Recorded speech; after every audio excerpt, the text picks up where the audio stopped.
basically everything that's ready this time of year. Roll them up, and there's your little taco. It is spectacular.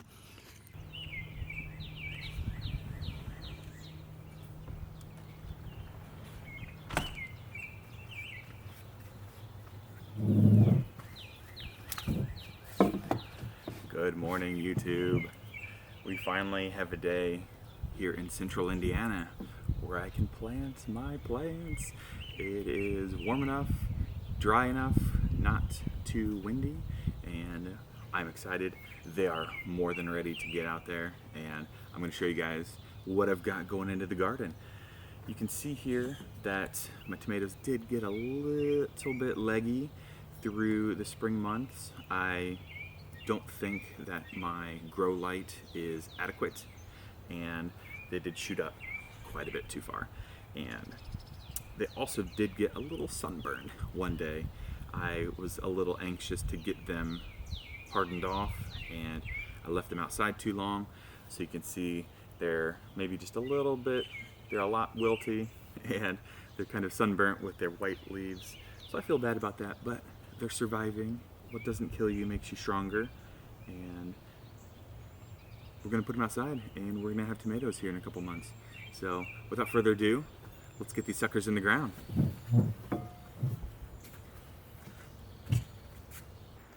All right, before we get too carried away putting stuff in the ground, let me give you a little tour of what we've got going on here. I've got a little square foot garden, raised bed, if you will. It's not a whole lot, but it does just enough for us. Not quite enough to get canning, but probably if I took better care of it and got a bigger harvest. We've got one 4x4 bed, and we've got one 4x8 bed, and then off in my landscaping I've got some herbs growing, so I'm super excited for those to take over and just give me all the fresh herbs I need. So again, real quick, we've got the 4x4 foot with sugar snap peas, we've got spinach, we've got cilantro, all cold weather stuff in the garden right now. And in the 4x8 so far, we've got two different kinds of radish. I forget what we're growing precisely. And we've got lettuce. I also have my handy schematics here, so I know exactly where everything's growing, along with a list of what's what. And then it corresponds, obviously, to the square foot here, so I know what's going and where it's going. I don't always use these little tags. I kind of like to when they're super young, just so I know exactly. But you do this more than once, you start to know exactly what the leaves look like, and you don't necessarily need schematics, or you don't need little pins to tell you what you're growing. So that's the garden, and here we go putting stuff in it.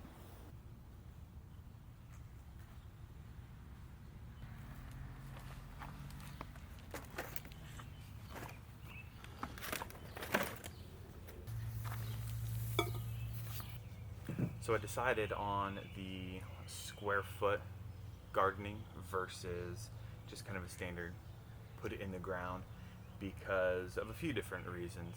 One, our soil here is not the greatest.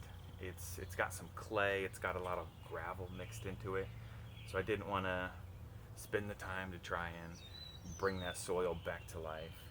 Instead, I got a book by Mel Bartholomew, by a good friend Isaac, who basically just tells you how to create optimal soil mix. I believe it's 1/3 compost, 1/3 vermiculite, 1/3 peat moss. And with that mix, I started off really strong. I learned a few seasons later that I probably wasn't giving it the nutrients it needed. After years 3, years 4, it just didn't produce quite as strongly as year 1 and 2 did. And I've also got these nasty little weeds showing up here. Um, so I don't know if that's just from bird poop. We've got a lot of little finches around here that love nipping on my spinach and nipping my sugar snap peas. But these weeds just appeared out of nowhere, and they are just taking over the whole space. And typically the square foot gardening it's almost ideal for weeding, because until you get to know the shape of your plants, sometimes it's kind of tricky to tell what is a weed, what do you want to keep growing. But with the square foot here, you essentially plant as many things as you can per square foot.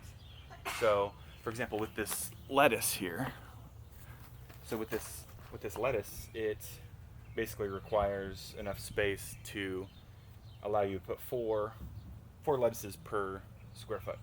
The radishes, on the other hand, you can fit 16, 18, something like that. So, and when you plant them, it's all pretty precise. So again, you know exactly where everything should be, and if something's not where it should be, then you know it's a weed, and so you just pluck her out.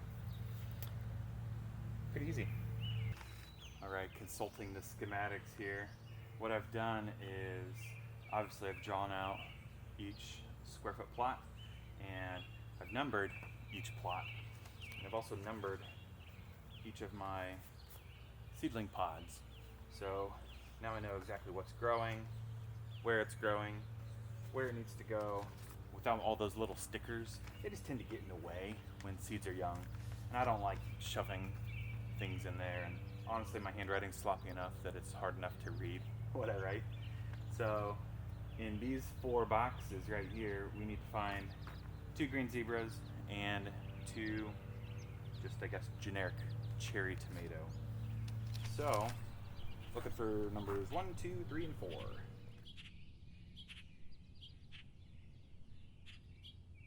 The fun thing with tomatoes is all these little hairs are potential roots. So what we do here when we plant is, obviously you want as much root as possible. Some people like to, when they plant their tomatoes, they like to plant them sideways and then let them get back vertical, but I don't. I just like to put them as low as possible. So basically keeping these branches out from underground, but plant as much of that root as you can, or plant as much of that stem as you can to give it the most roots possible.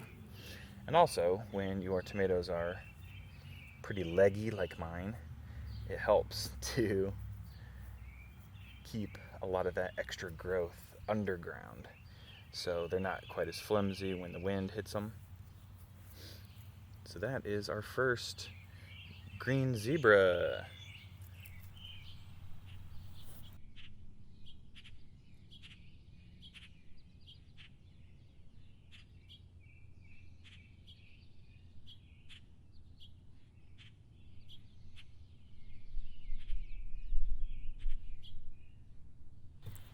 So starting out with the square foot garden was super easy. It really helped me understand what plants need and, you know, the general concepts of gardening. And again, because of my soil composition, it was the best fit for me.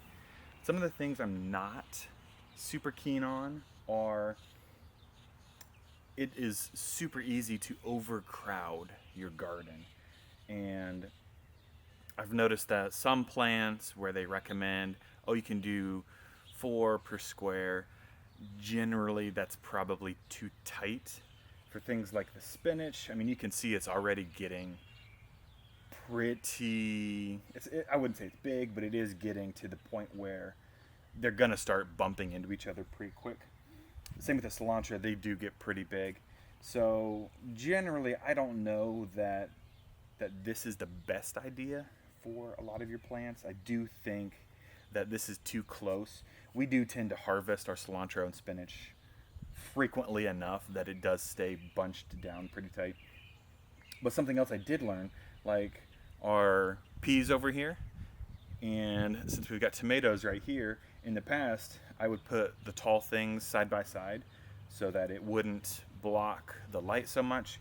But what I found from that is, I don't know if it just wasn't enough light to the leaves down below, or maybe just the fact that there wasn't enough air blowing through. But when there's a lot of really tall things next to each other, none of it seemed to grow and produce with the vibrancy that it should have.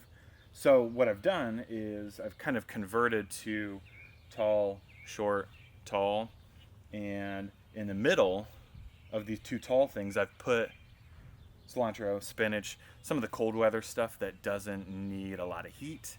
So I'm hoping that my peas and my tomatoes will grow to a point where they do block a lot of that heat, and hopefully get my spinach and cilantro producing more into the summer than they typically do.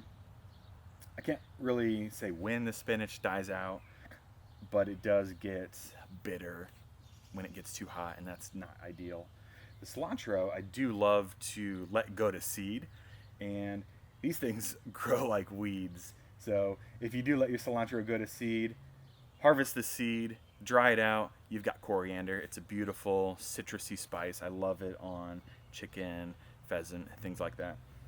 But when you harvest the coriander, it drops into the ground, and you will have little rogue cilantro plants growing next spring. It's super fun. I have a hard time plucking those rogues because I love that unexpected little patch of cilantro you have sometimes in January. So it's super fun to see all that. It does get annoying plucking all the rogues, but I love, again, just taking, the geese are distracting me.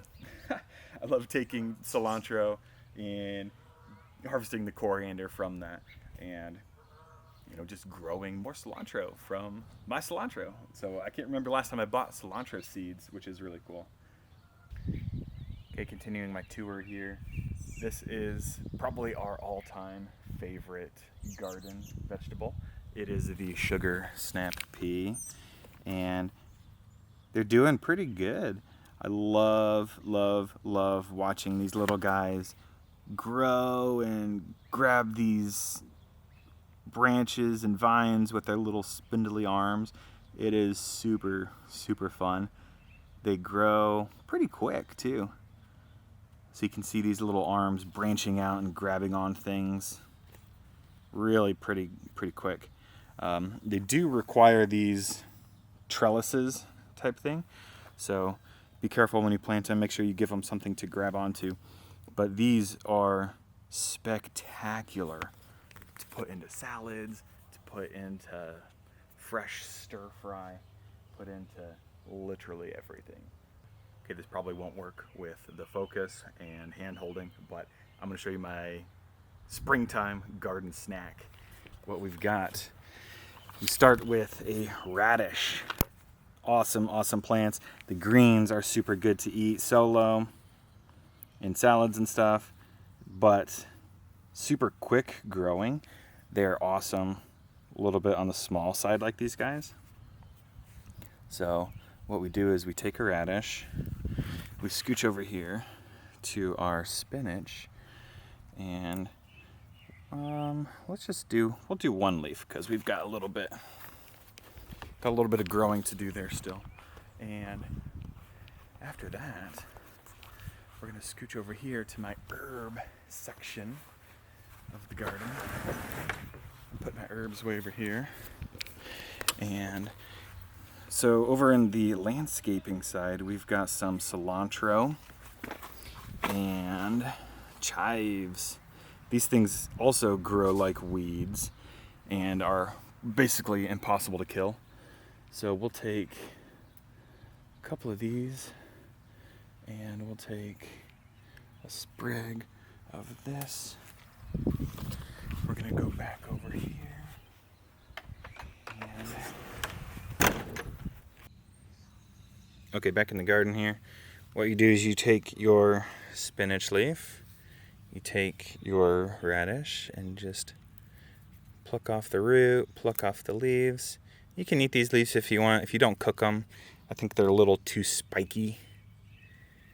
But you take your spinach, you put your radish in there. It's best if you leave the dirt on it. And we'll just chuck a little chive, a little oregano. We're gonna double up this chive if I can. Yeah.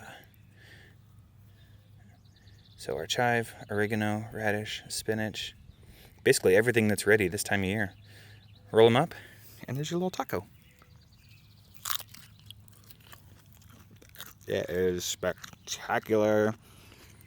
Spicy. The oregano, super fresh like this, is a little on the spicy side. When I say spicy, I mean like radish spicy, horseradish spicy. You know what I mean? So we have that fresh, warm radish, the fresh spinach. You'll love it. Do it. It's particularly fun just because you grew it all. You planted it from seed. You plucked it. You made it. Everything was your own doing, and the dirt tastes like your dirt, and it's warm. It's the most fresh you could ever get. It's wonderful. So later in the summer, I'll be showing you my summertime snack, which involves basil, tomatoes. I can't give it away, but it's worth waiting on for. And it makes gardening so much more fun when you can just eat half your stuff before you take it inside. So this is why I love gardening, you know. All right, my beautiful wife Stephanie, who is super pregnant. There might be a baby by the time you guys see this. She's gonna help me here film the rest of this, basically.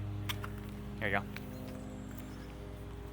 So, essentially now, I'm not gonna bore you with all the details on planting everything as thoroughly as I did those tomatoes. So, basically we're just gonna use our schematics, figure out what we've got.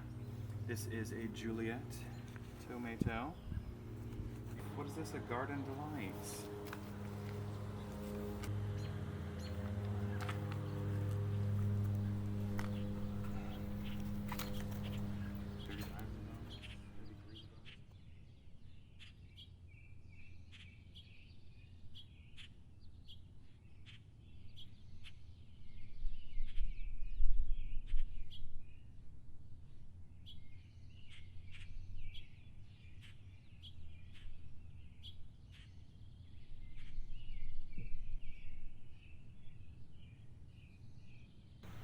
Alright, if you guys don't compost, you absolutely need to.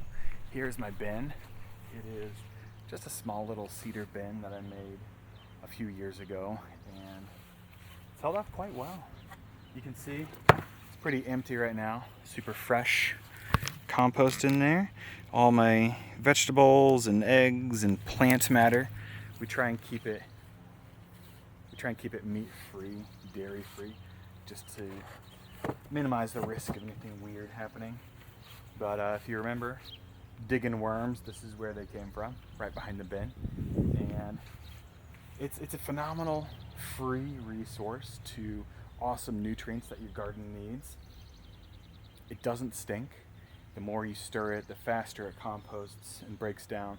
You get some beautiful, beautiful, rich composting material to put into your garden and feed it to grow healthy plants. I don't do this as much as I think I should.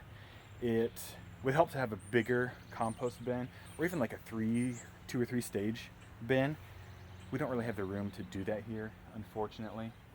So hopefully in the homestead, I'll have better composting videos coming soon to you guys. But again, if you've got, I think this is probably 2 foot square. It's really not that bad. If you've got 4 extra square feet in your yard, build a bin, compost your vegetables. It doesn't stink. It's super healthy. It's a great way to recycle your unedible vegetable matter and eggs and just put back into the earth. And like I said earlier, complete that circle of life. All right, the last stage to the transplanting process here is a healthy watering.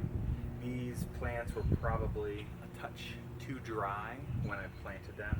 I needed to do a better job watering them in their containers, but a healthy way to get the soils mixed properly and the roots established is to give them a good watering.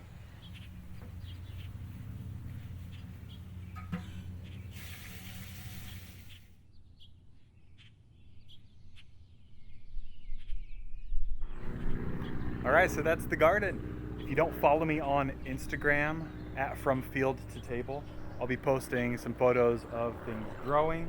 But one last quick tour here. We have green beans coming up, bell peppers, jalapenos, habaneros.